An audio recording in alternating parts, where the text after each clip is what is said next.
میذاشت. گفتم تو بیرحمی، شاید بهت برخورد تو با من قلب منو آزرد. تصویر من تو قلبت انگار داره شطرنجی میشه. سنگ رو یخ میشم چون دل تو با من سنگی میشه. هی با خودم میگم بعد از من نگاهت قسمت کی میشه. اما دنیا کوچیکه، شاید تو منو بازم دیدی. گیرم من ساکت باشم، جواب خدا رو چی میدی؟ تو که از همون روز اول حس و حالمو خوب فهمیدی.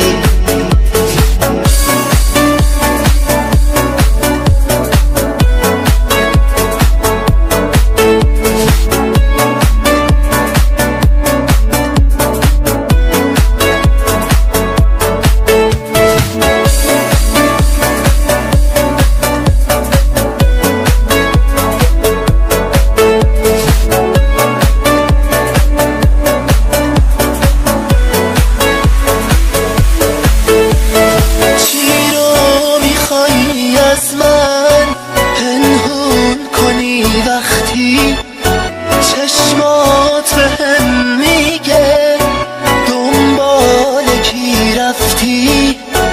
این رابطه مرده است، نبضش روی صفره. رد شد خلاصم کن، انقدر نرو تفره.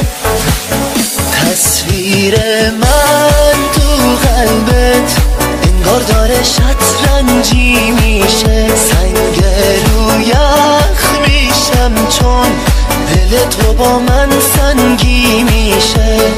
هی با خودم میگم بعد از من نگاهت قسمت کی میشه. اما دنیا کوچیکه، شاید تو منو بازم دیدی. گیرم من ساکت باشم، جواب خدا رو چی میدی؟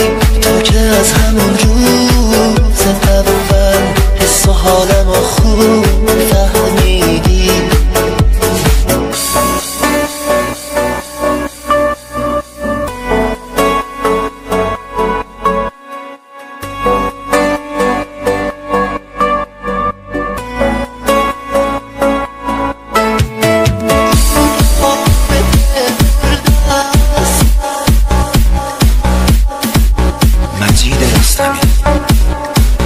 تنظیم امیر حیدری.